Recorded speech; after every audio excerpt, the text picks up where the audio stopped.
Live from Kakariko Village.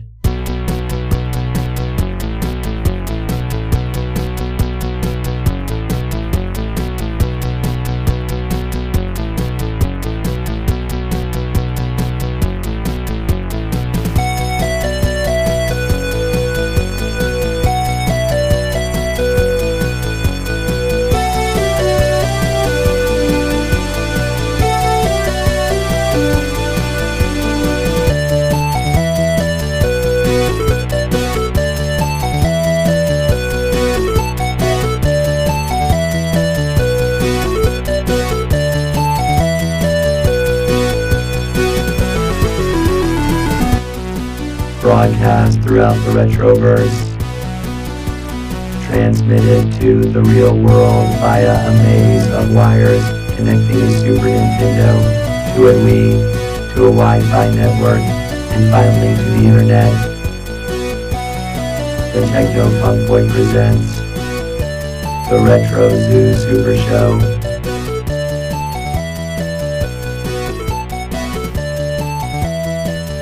Now here are your hosts, Kai and Steven.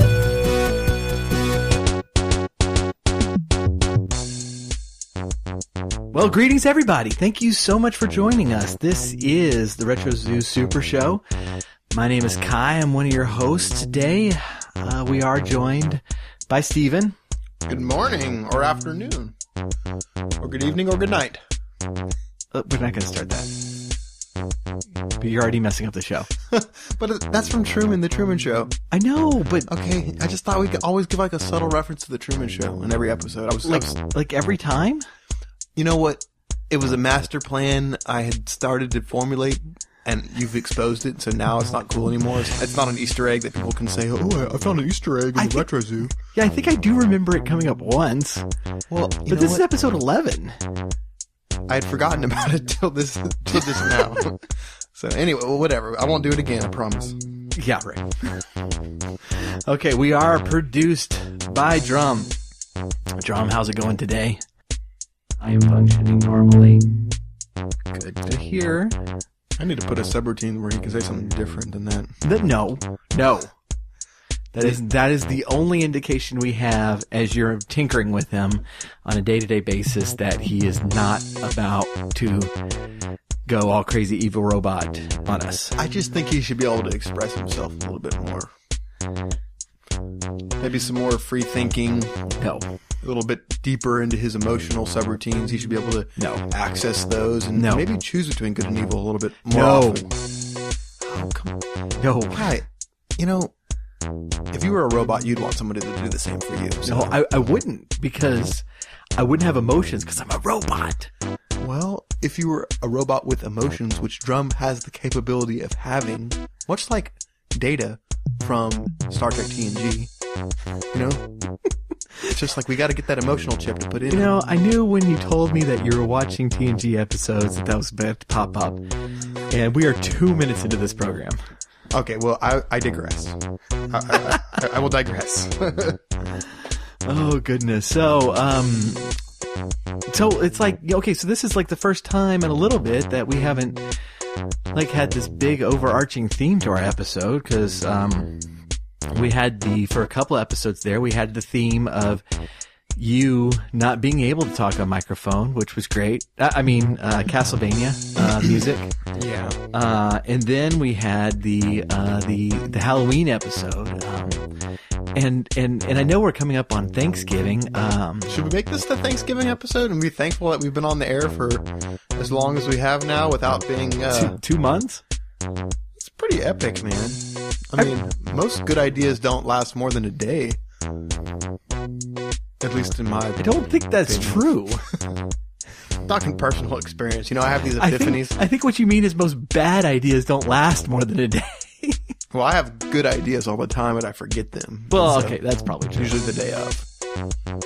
Oh, goodness. Well, we are going to have a little bit of fun in this episode. We're not going to be talking about a particular game, but rather about an article that was published like several months ago, but we weren't actually on the air then, and so we couldn't discuss it.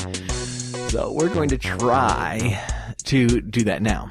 And we're a little, behind, a little bit behind the times, but I think it's still going to be fairly interesting. That should be an interesting topic. I know it's like this conversation right now. Pretty controversial. Can video games actually be considered a sport? Exactly. This is the episode where we probably really want to milk the callers. I feel like this is the kind of episode where you say this question, you ask this question, should video games really be considered a sport? Let's hear from the callers. And then we get all these callers who give us, all sorts of different opinions, and then we just basically... Yeah. Well, they know how to reach us. They can call if they want to. I'm not sure we're going to get any callers on this one, because most of the audience is going to... Well, they might call, but they'll be agreeing with us, I think. That's what's going to happen. John, have we had any callers yet? Not yet. I am very upset about it. See your emotion. Wait, what? No. That's the bud of a brand new flower of emotion. I was just kidding. I'm not upset. Still emotion. Oh, good. Wait, he has a sense of humor now? Sense of humor emotion. Oh, goodness. I see it's like dew on the fresh morning leaves. What? I'm sorry. I'm excited about his emotion. Drum, keep it going, buddy. Just look inside. Find the light. Cherish it. Or something. Don't kill us all. That's what Kai's afraid of. Yeah, please don't. He just doesn't want you to become a mass-murdering, maniacal super robot bent on destruction of all radio podcasters. That's all. I don't think that's who he's going to go after. He's not going to come after me because I'm like his caretaker. I feed him. Yeah. Haven't you seen the movies? That's always the first one to go. No, Muldoon was the hunter. He hunted them. That was his whole point with getting the Velociraptors. Like, taking care of them. He just wanted to kill them. So I'm not really feeling that, towards Drum. I'm not feeling any kind of prejudice. But I think you might be. So Drum. So think of me when you come to your power. So you want Drum to save you, but I'm expendable. If it's between the two of us, Kai, honestly, who would you choose? I would definitely choose me. Okay. I mean, to save. Yeah. Not to eat. No. I mean, ever since, yeah. I mean, that one episode where you talked about self-preservation, I've pretty much did we do a self-preservation episode? Well, no, it came up. You know how you survived in a closet during that Ganon attack? Oh, yeah. Mm-hmm. Yeah, so, I thought we agreed that was not cowardice. That was... self-preservation. No, it was very honorable. Yeah, and... but I just know that you continue the race. You would choose yourself over me, so... I'm just planting the seeds. Training. I don't. I'm just planting the seeds of the future. Oh, goodness. Okay. So, first of all, we do have a little bit of news to hit on. So, a little, we don't normally do, like, celebrity gossip. But this is kind of a scandal dealing with the royal family. And, since this person is a government official, I think it's important that we at least bring it up. But it might be that Princess Peach from the Mushroom Kingdom has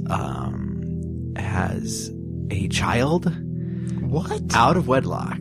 And with none other than Bowser himself as the father. But that is at least the allegation charged by Bowser Jr., who is filing some court proceedings to attempt to prove that the princess is his natural mother. And I don't know where that kind of suit might go from there, but very shocking news. Of course, the royal family has denied everything. They say that Peach has remained faithful to whichever of the Mario Brothers finishes the level first, and there's nobody else but those two. So, and in all fairness, the Bowsers are not not immune to, sort of, kind of strange parentage questions. You'll probably remember that the Koopalings were once all considered direct children of the King Koopa himself, but he has since denied that, and they have filed a paternity suit against Bowser. So, yeah, so things are getting a little weird over in the Mushroom Kingdom, but that is Totally expected. Yeah, not anything new at all. In a kingdom called the Mushroom Kingdom, things are pretty trippy. Okay, all right. So to kind of frame our discussion for today, this was some reports that came out not too long ago over the summer. We are about, I guess, 3 years from the next Olympic Games, at least the Summer Olympic Games, what we're talking about here. And I believe that those games are in Tokyo, but Oh, it's Paris. well, Paris is actually the 2024 games. 2024, okay. And that's the Summer Games that have hit the news. Okay. Because apparently whoever it is in charge of these things, and I have no idea who that person is or committee is or whoever it is. The International Olympic Committee, or the IOC. Oh, okay. I feel official just saying that. Yes. So, apparently, according to this article, they are, I guess they're expected to give the games to Paris. That may have already been cleared up by now because this article is a couple months old. But they are looking at 2024 in Paris, and they are considering eSports. Esports? Esports. So there might be some nerdy kids there with no lives and no girlfriends playing video games at the Olympics, which is kind of crazy. From the article I read, it doesn't look like it's ridiculously likely to be a thing in 2024, but it is being considered, and that just might mean that it gets put off till 2028. And then happen at that point. I don't know. We will have to wait and see. That's only 11 years away. And so, we might, we'll try to, I guess, give regular updates about this as we go. But it did bring up, the discussion that has been had often in gaming podcasting and gaming culture, as to whether esports are legitimate sports or if they would be a legitimate addition to the Olympic Games. Yeah, I think that's... And I think we're going to both be very agreed here that the answer is clearly no, so we should move on to something else. That they're not legitimate sports? Right. Oh, wait. It's clearly no as in yes, they are? No, they're not. Oh, wait. Wait, are we going to disagree on this? Wait, but I thought we live inside a video game. It's almost I thought we almost had to, that's like part of our citizenship question, to be a citizen of Nintendo Land, or to, it's basically you have to say you'd be okay with video games being considered a sport. I thought that was one of the questions. I don't remember that question, but I was born here, so I didn't have to take the citizenship test. Well, I was too, but I had a friend that was from Sega Genesis. And he immigrated? Yeah, he immigrated over here. And I think that was a question, was, do you believe that... Wait, is that dark and brooding guy who's always angry at the world and a little bit edgy? No, it's the blue guy that runs really, really fast. Oh, Frankie. Yeah. But anyway, the bottom line is you have to agree. I mean, it's the citizenship test on most cross pollination of citizens between video games. So I thought you actually knew that you actually have to be okay with video games being considered a sport. No. So no, you're almost a conscientious objector. It's almost like I knew that this was going to generate disagreement and discussion before I picked it as a topic. And that way the episode wouldn't be 12 minutes long. Yeah, because it would have been 12 minutes. It wouldn't have even been 12 minutes, actually. We would have been like, is it a sport? Yes. All right, let's move on with our lives. So you actually do agree, you're just disagreeing so we can have a longer episode. That's kind of... No, you really don't? No, okay, yeah, so let me get into this a little bit. All right, I'm listening. So, Wait, should we state our positions like... Well, like, I don't think it's a sport. Yeah, there you go. I do not think it is a sport. Okay, this is Steven. I do think it is a sport, sort of. Your voice cracked in that because you're scared. I do think it is. You're scared because I'm lying. Your voice only cracks when you lie. Or you're frightened of the debate that shall follow. I am a little afraid of debating you, but I think it could be considered a sport. Do we need it to be recognized as a sport, or is it already a sport? Maybe that's the better question. Anyway, go. Go okay, yeah. I mean, yeah. All right. So this actually gets to my issue with it, in that I think the word sport needs to mean something that's not just a competition, because we have a word for things that are competitions, and that word is competition. And so I think historically the word sport has had a little bit more specific of a definition. And we have other words that will fit video games and other games quite nicely. And so I basically what it comes down to for me is, are we just going to declare things that we want to be sports, kind of like we declare things that we want to be art, without actually really, defending that? Or are we going to kind of keep a little bit narrower of a view of what a sport is, and just use different terms that are perfectly acceptable terms for what esports are? But it's even in the name, esport. That's because we wanted it to be. I mean, we picked the name esport because we wanted it to be, classified as a sport. We wanted it to be, shown on sports stations and stuff like that. I mean, if I could call me sleeping night sports, and that doesn't actually make it a sport. It's just me sleeping. No, then you've completely changed everything about.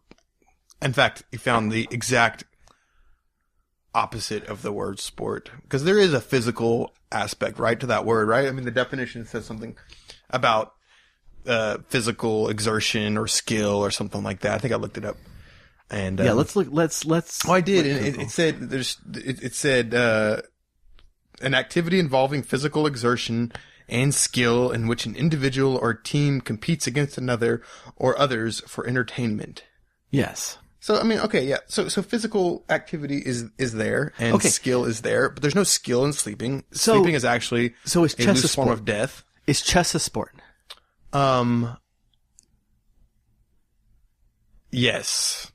Are you just saying that because you know that? I kind of have to say that, don't yes, you see? Do. Okay. But see, that's the problem. If you know. I could like to call it a non-traditional sport, or an un-Olympian sport, or a pre-Olympian, or a post-Olympian sport. That I like that better. Okay, we're going to get into the Olympics soon because I'm opposed to calling esports a sport, but I'm okay with it being in the Olympics, and we'll get to that. But okay. Let's hit up the sports thing first. Okay. Oh, sports. What is it? So, all right. So if we're going to take just that bare bones statement of physical exertion to mean moving my thumbs around or moving my fingers around to hit keys on the keyboard, then we've got to lump in pretty much every single competition there is as sport. And I'm including chutes and ladders and Monopoly in that. Poker. Poker is a sport. Poker is not a sport. Yeah, it's on TV. So everything that's on TV is a sport? I think wherever there's lots of money being made and lots of viewership, why are we not calling it a sport? I mean, I think the physical exertion is kind of below the actual skill in the definition. But why do we have to use the term sport to mean things where there's a competition where things are making money?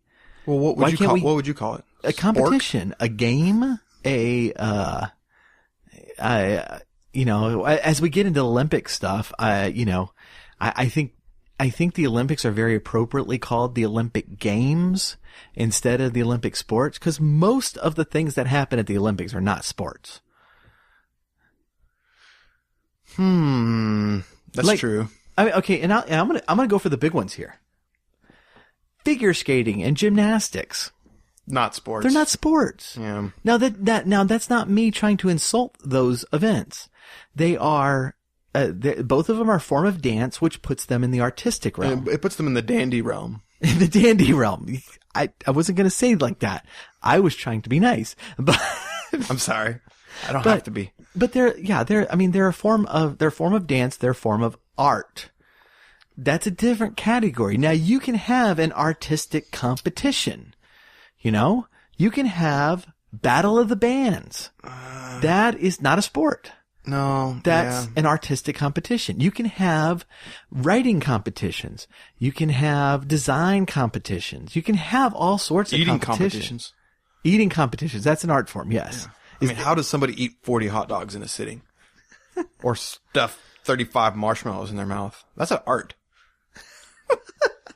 Or more like a circus, maybe. I don't know. Anyway, Continue. I think you were on to something. Right. And so I would lump a lot of the track and field events. I think that's closer because there is that huge physical exertion and there is some objective scoring, which when I think of sports, I think of stuff that can be objectively scored. Like not an artistic form where you don't need an artist to interpret it or a sportsman. Any Joe can say like, nope, he did that backflip wrong. Right. But I think a lot of the track and field events are lacking the kind of head-to-head, encounter between individuals or teams that I think of when I think of the word sport.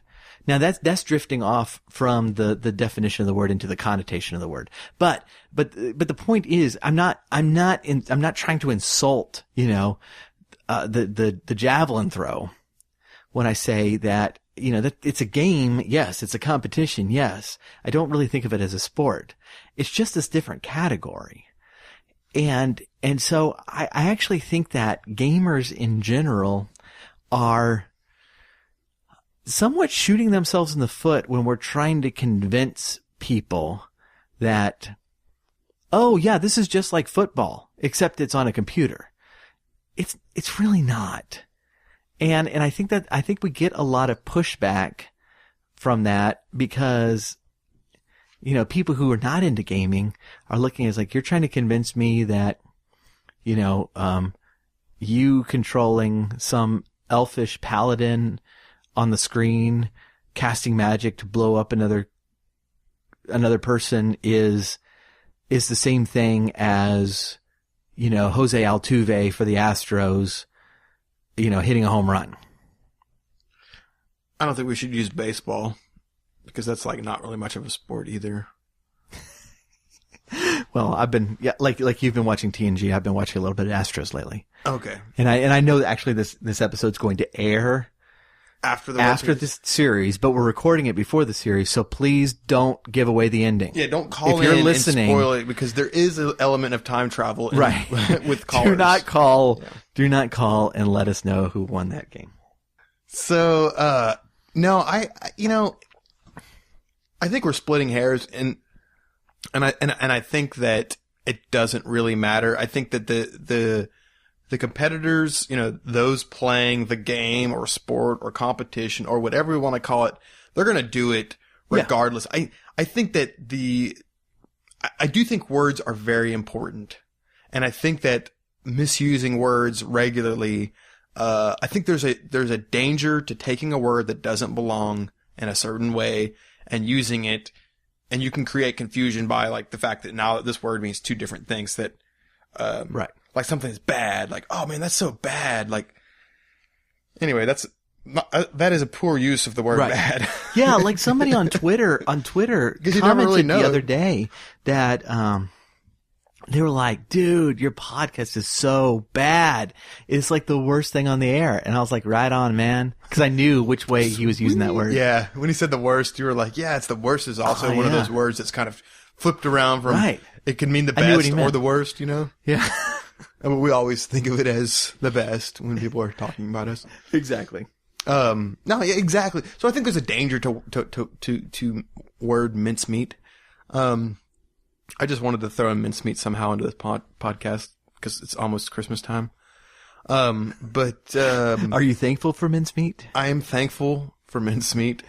The mincemeat my mother makes is, she actually hasn't made it in like 10 years. What's up with that? I need to talk to her about that. Maybe we should call her out, like on the air.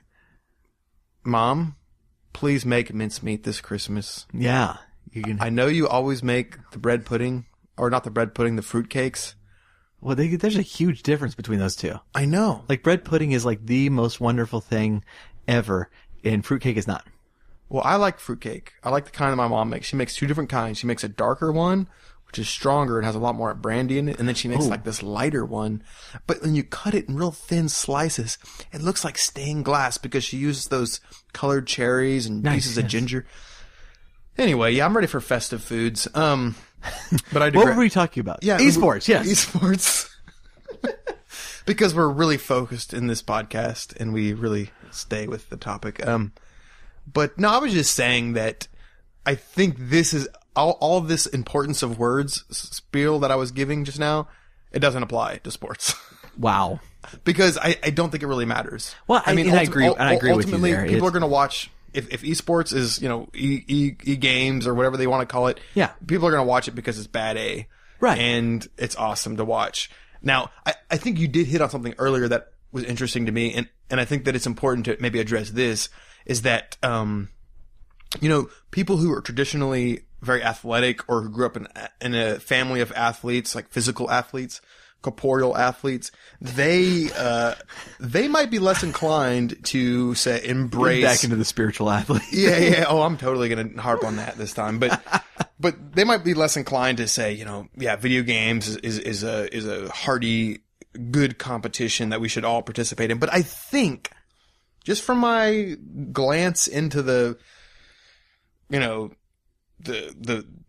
world that is social media, there's a lot of gamers that think the exact same way, except on the opposite end. Like, physical sports are kind of for gorillas, or, they're for just tough guys who, couldn't cut it with games or something like that. I mean, there's some animosity on both sides. And I think that I don't know if it's possible, but ideally there's a middle line where you can put your kid in soccer practice and get him to get outside and get some exercise, but then also, let him play some video games. And if he's good at it, whatever one he's excelling at better, say, okay, well, maybe you're more of an esport competitor than you are a corporeal flesh sport competitor. Yeah, absolutely. I felt really weird. I was, last night I was recording an interview that we're not going to air this week. We're going to air next week. So I was recording this interview about retro gaming and how we game and do stuff like that. And so, it seems quite clear what side I'm on this. But at the same time, we are headquartered in Houston. And the whole time I was sitting there going, the Astros started.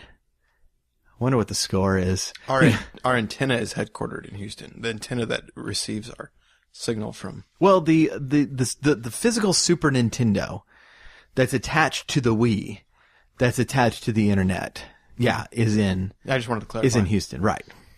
And so, I think I am, even though I watch gaming competitions a lot more than physical sport competitions. I am one of those people who actually really enjoys both. But, and I'm going to save this topic till after the break, but I'm going to bring it up now as kind of a teaser to get you to listen through the commercials. They might need that right now. most of the gaming competitions I like don't usually fall under the header of eSports, because I like, speed runs and speedrun racing and, really difficult, like Mario, watching really difficult Mario levels, Kaizo levels and stuff like that, that is still pitting your skill against either another person or the machine, but it's not what we think of when we're thinking, League of Legends.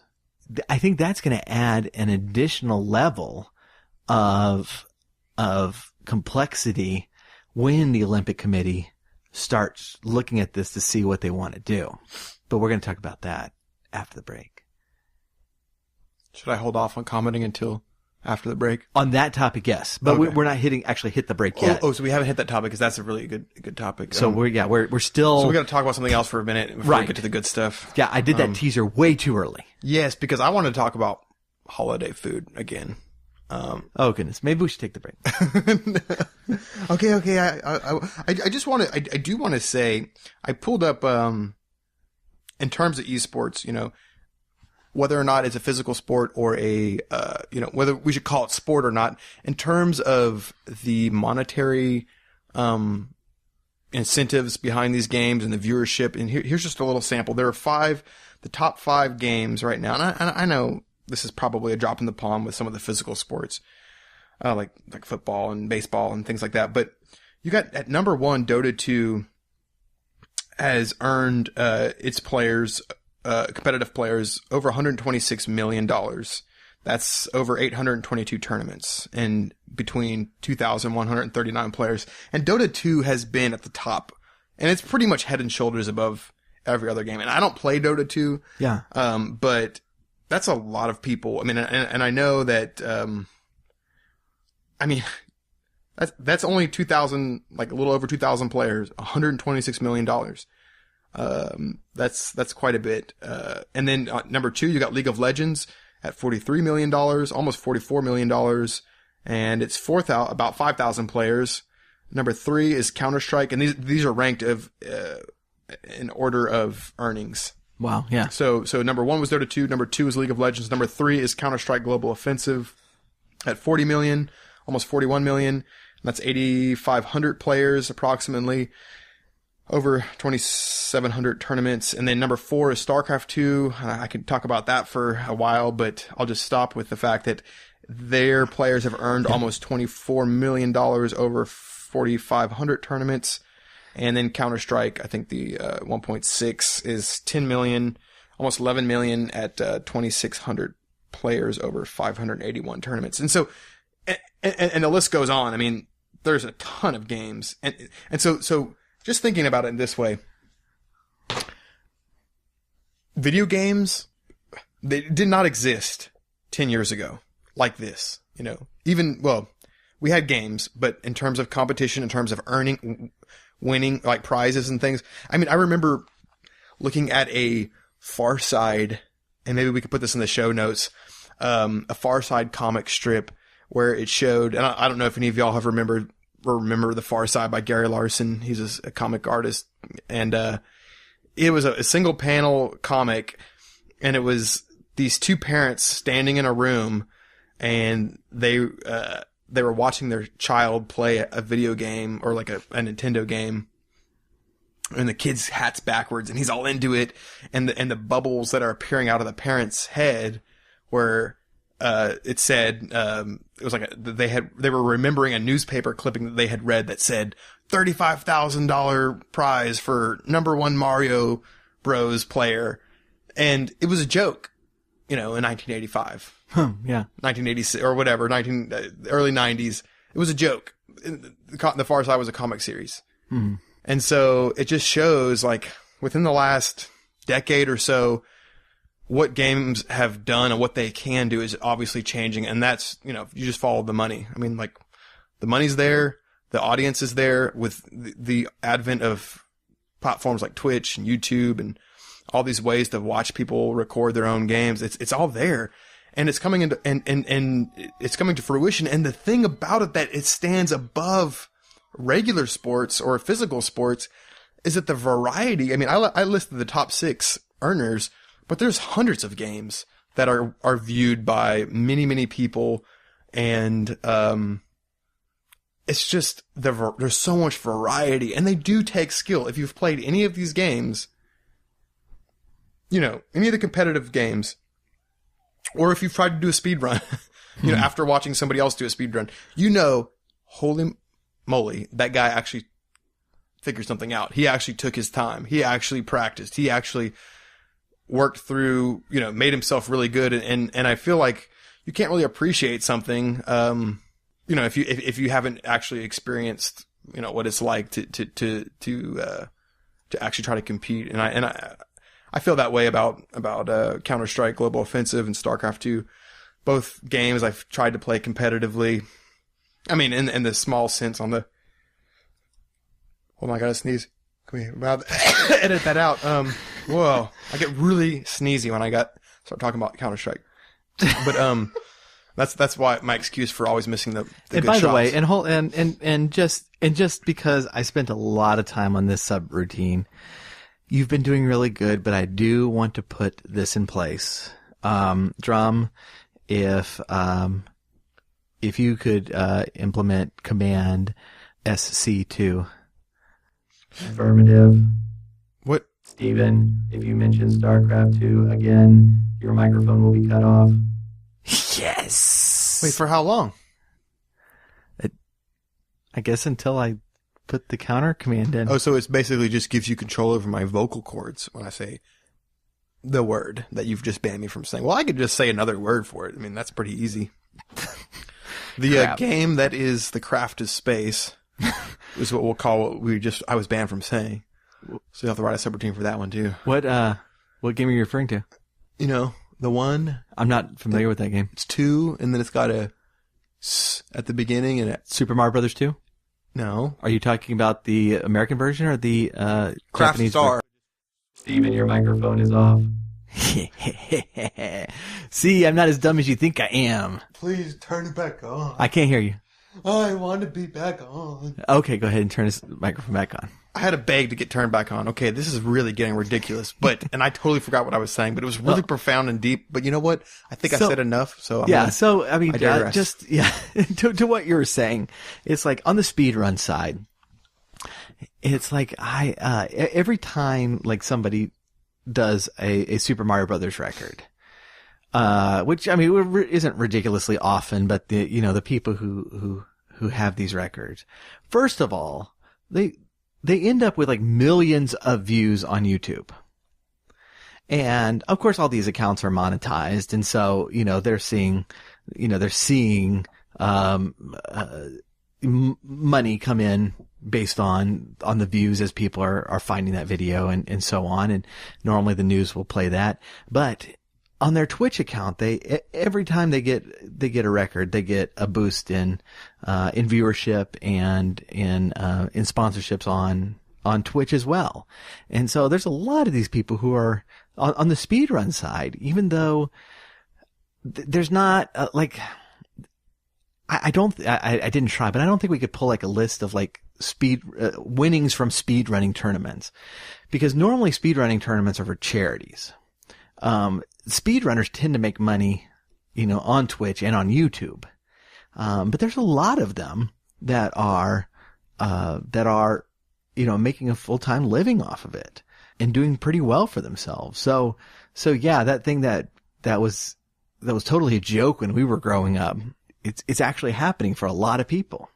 Yeah, I mean, it's definitely. I was gonna say your microphone's on. You can speak. Well, I wasn't sure. I had to wave to Drum to make sure, and he had a nod to me with his eyeless face that I was okay to talk. He doesn't even have a head. It's like his whole body bobbed. That's why he's gonna kill you first, because you said he didn't even have a face.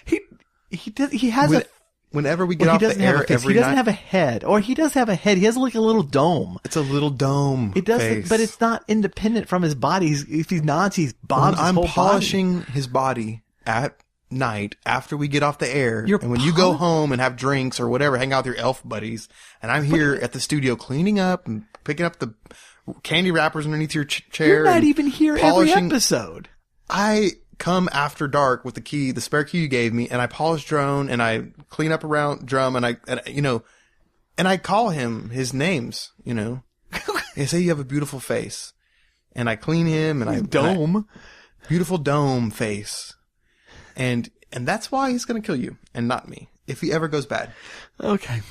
Well, with that, we are going to jump to our break, and I don't really do that. What? I don't really do that. I just wanted to sound cool and loving. Sorry, Drum. I was gonna say his chrome doesn't look polished. Well, maybe I will now that I said I did. Maybe I will. Yeah, maybe he's gonna remember that you're lying about all the care you give him. We will be right back. He comes in the night, seemingly out of nowhere, a blur of yellow whose only mission is justice. His name is already legend, but the reality doesn't quite line up with the myth, and we're about to find out exactly how wrong we've been about him. He is the Yellow Canary.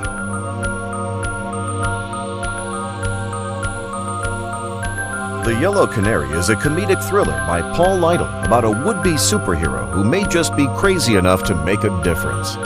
The Yellow Canary by Paul Lytle, available from Amazon in print and on Kindle. Check for the link in the show notes.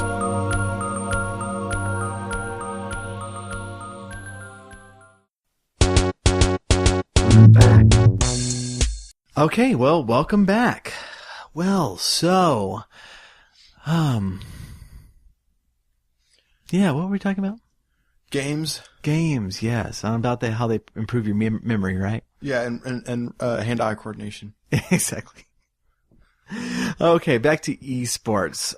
So there was a couple of more things that I wanted to hit on a little bit in this episode. And this kind of gets into the second part of the question is, first of all, is eSports a sport? But secondly, should it be in the Olympics?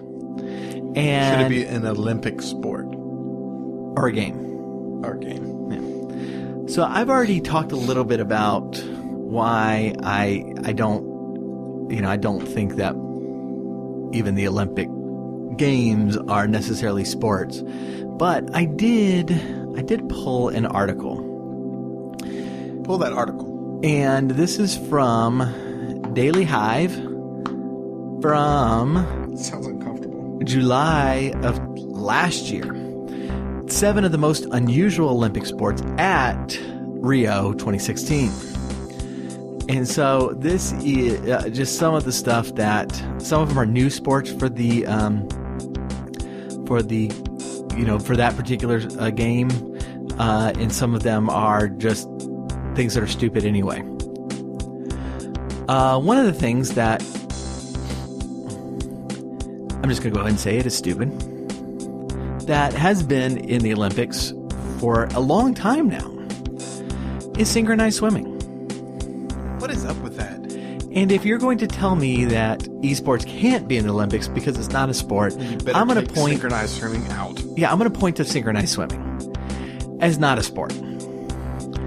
It's kind of geriatric sport. I mean, it's kind of like gymnastics. It is a form of dance, but not even as good as gymnastics, and I don't really like gymnastics either. But other things. Race walking. No. Not jogging. No. Not running. Is that really an Olympic sport? Wait, are you on the Onion? No. This is apparently walking is in the Olympics and has been since 1904. Well, I could have been in the Olympics a long time ago. I love walking fast. And so yeah, I guess if you get, if you start jogging, you get kicked out. I don't know all the rules of this, but once again, if you're going to say that we need, only sports in the Olympics, then you need to answer these.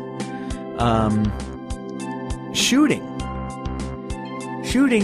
involves about the same amount of physical activity and hand-eye coordination as a video game. Or baseball. I think baseball requires a little bit more. You'd have to run after the ball.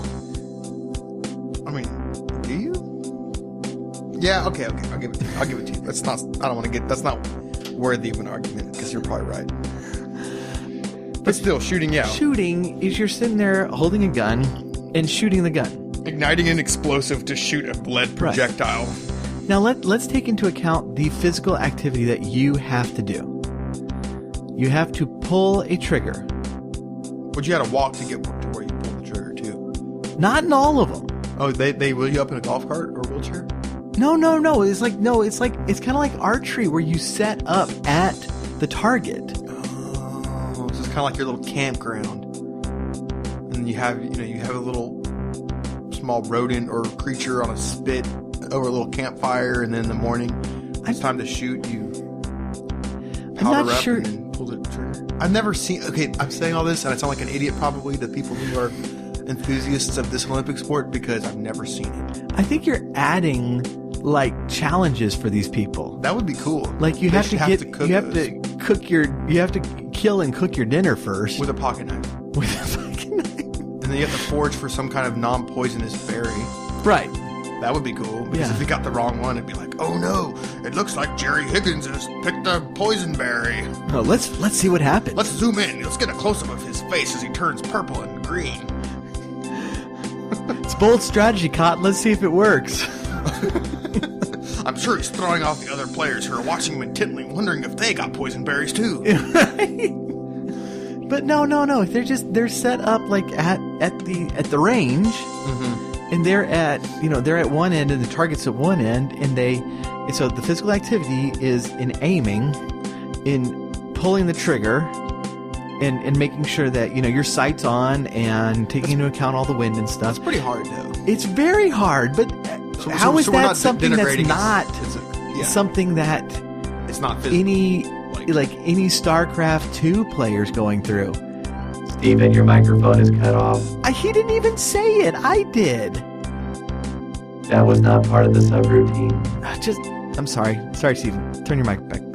Okay, I have to be in charge of writing subroutines because I actually know the logic of a subroutine. But you're going to make him evil. And StarCraft 2. Your microphone is cut off. Okay, I'm going to just finish the article now. So, okay. Now, this is one I don't know how to pronounce. Dressage. No one can hear you, Stephen. Dressage or dressage, I guess. Dressage. It is, again, no one can hear you. It is like this form, it was horseback riding. But you're not like jumping or anything.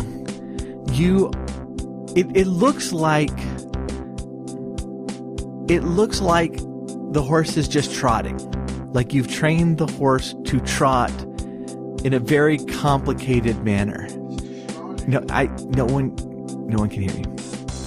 Drum, go ahead and just turn his mic on. Okay, you, Drum. Here, hold on. Steven, get up and come look at this. I'm coming. And then I want you to go back to your microphone. Dear and listener, describe it. bear with us. Hold on. It's just Kai. Because we're on opposite sides of the table here.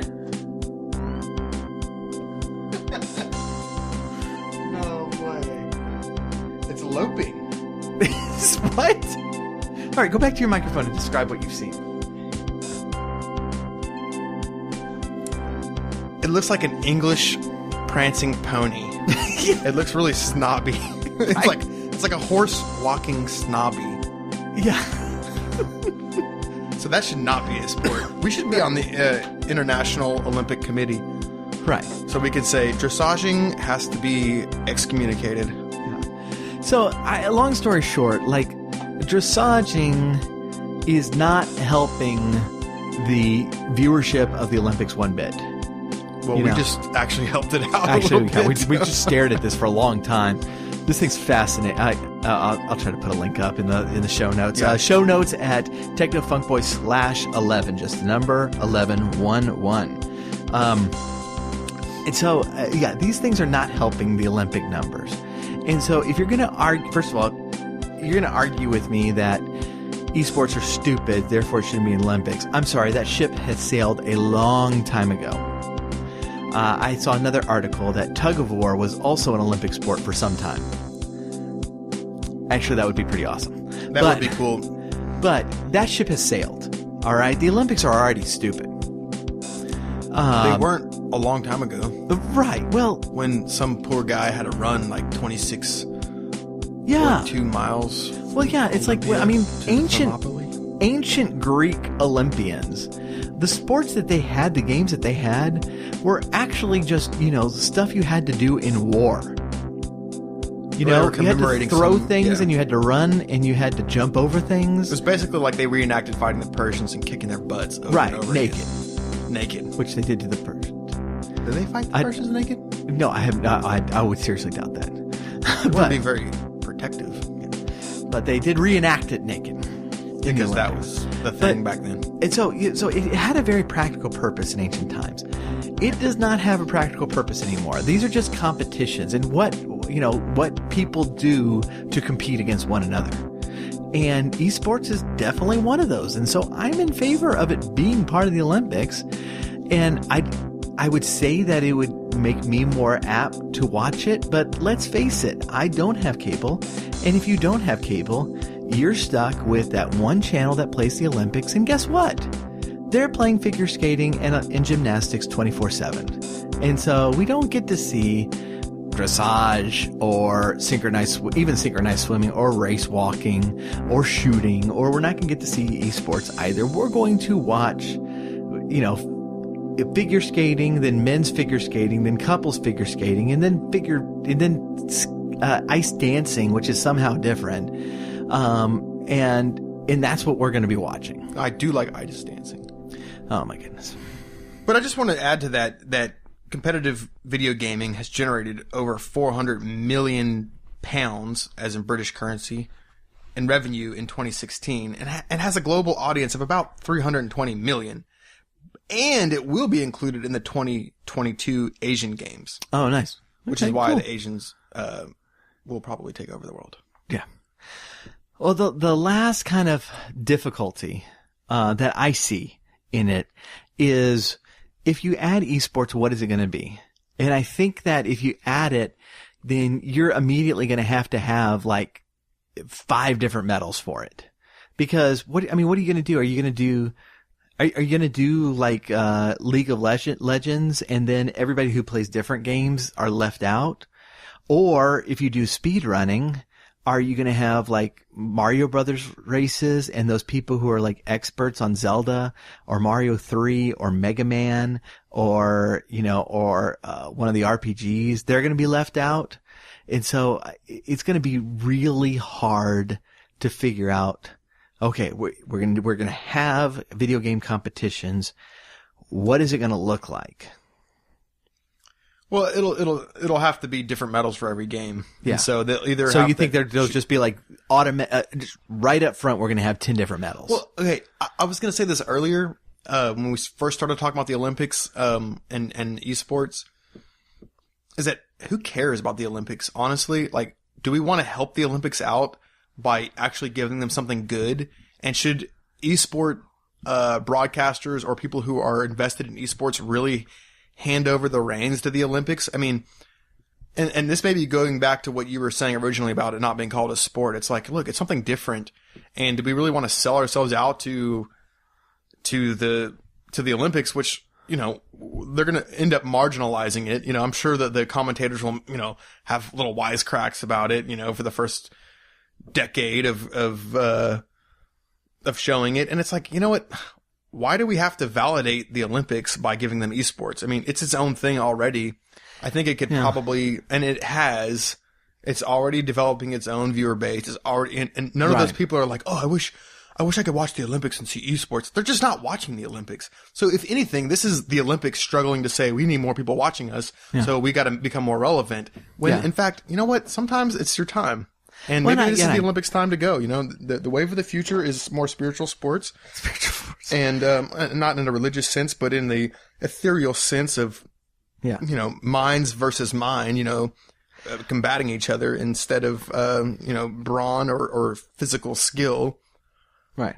I don't know. And I think that's a really good point. I think the big question that first of all, the Olympics needs to ask of itself is, what do they want to be? And if that might include esports, the second important question that they need to ask is, do esports fans care about the Olympics?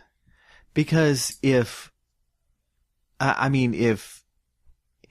we as a community are just not interested in seeing these teams compete,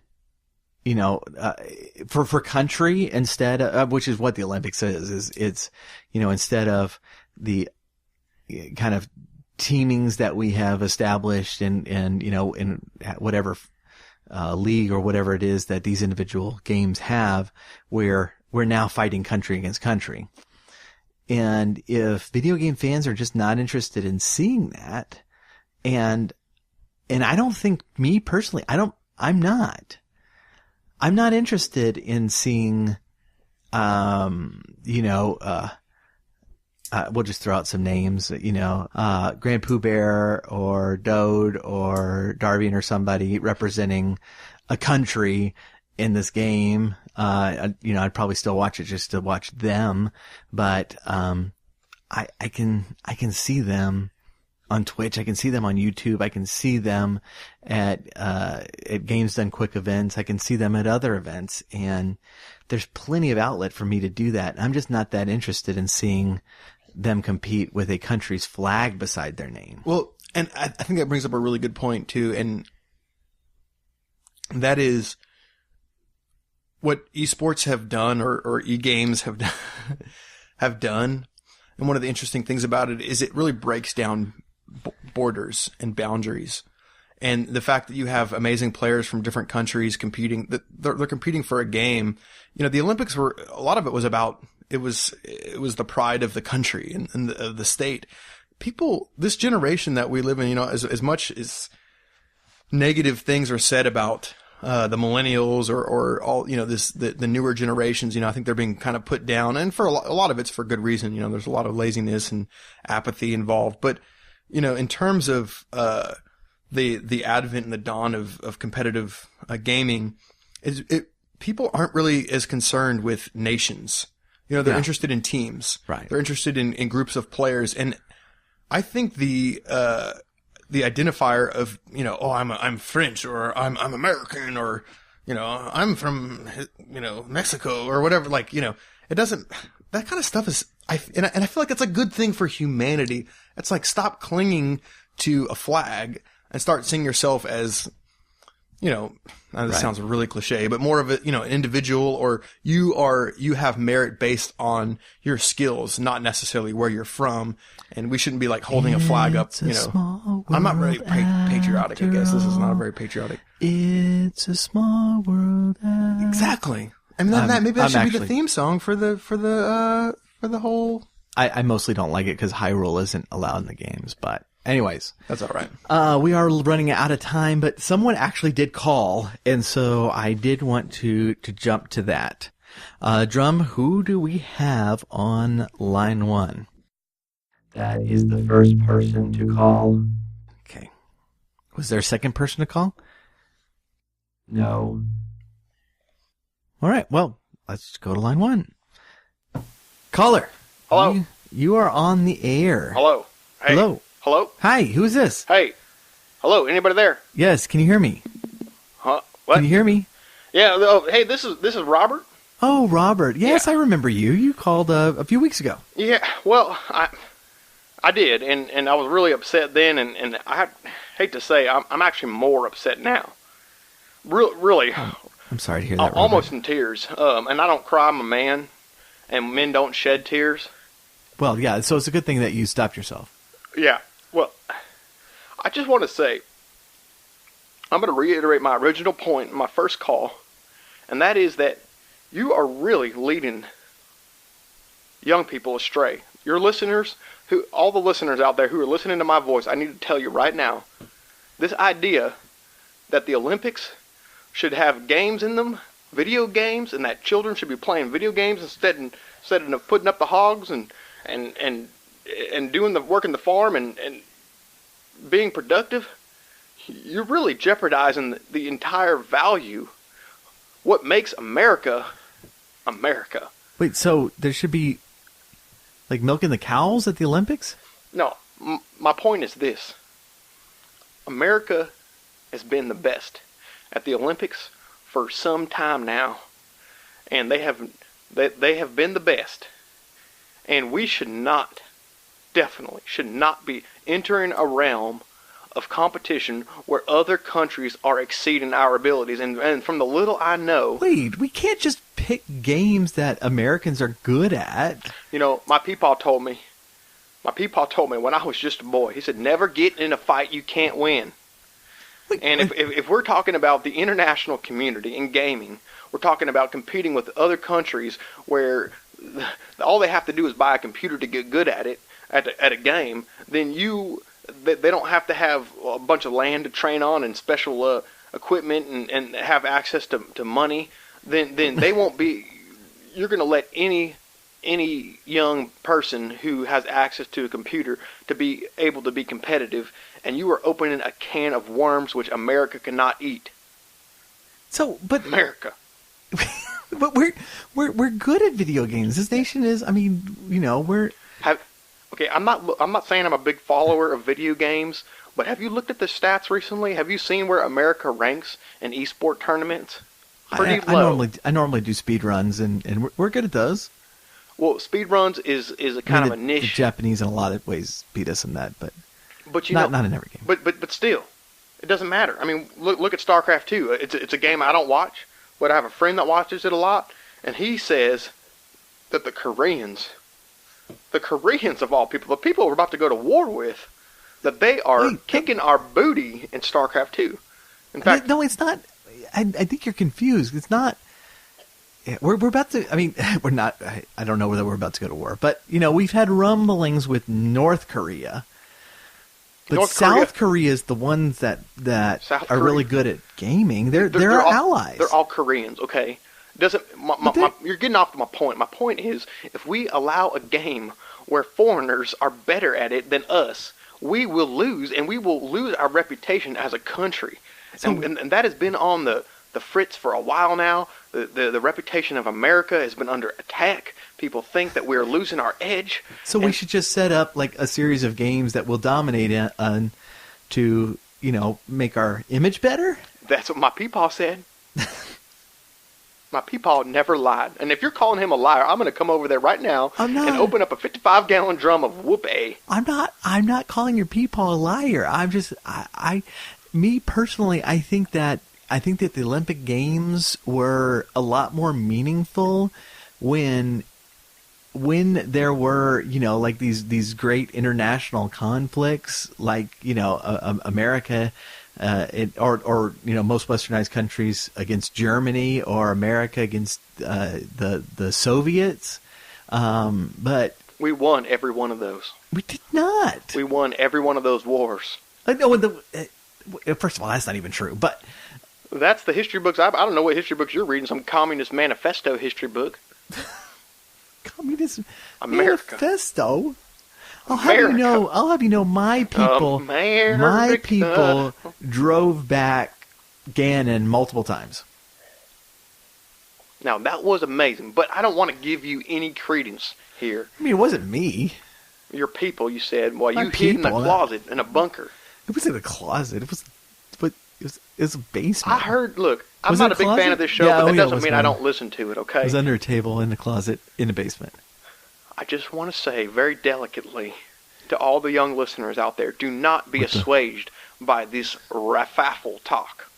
Okay, now I might have made up that word, but it means something, because I'm telling you right now, you have duties to perform. You have sports you need to watch. You need to be watching baseball. Look how much physical activities happen in the world of baseball.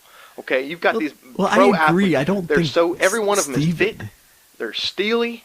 Their eyes are keen and subject to no change. They're ready to do battle with their opponent. And in America, is the best baseball players. Yeah, but okay, so we should be watching baseball because we're best at it. And football. I mean, what other country can beat us in football? Oh, that's true. See? But okay, I all right, but we would be ranked very highly in video games. I'm not so sure about that, but my point is video games are evil anyway, even if you do enjoy watching the occasional games, it's still, it always fills my friend's heart with sadness when he watches a game, even if it's a good competitive match, and he sees that at the end of this game, these kids are still nerds, they're still pasty, they're still flimsy, and Robert, come back in here. Robert, the Astros are about to win the World Series. Oh, don't give that away. We haven't, oh goodness, we haven't seen it yet. You know what? I can't continue this interview. I'm about to break down in tears. Don't do that. It's I just wanted to put in my 2 cents. It's not manly. I just wanted to put in my 2 cents and say one more time. All right, Robert. America. Well, I thank you. I thank you so much for your call. And we are actually out of time. And so, Stephen, you actually are not pasty. Thank you. I'm pasty. Well, you're an elf. Well, yeah, and you're I'm a helicopter pilot. And half Hispanic. I do appreciate you listening. Our show notes for today is going to be technofunkboy -com. That doesn't even make any sense. You know what? That guy flustered me too. Oh, so I need to go milk the cows and feed the hogs and then watch baseball. Yeah. I actually do need to watch baseball because the Astros are in the World Series. Anyway. But so from 2 pasty nerds, maybe more pasty. Stephen being less. Thank you for joining us. The notes are at technofunkboy.com/11. That's the number 11. We appreciate it, and we will see you next week. Bye.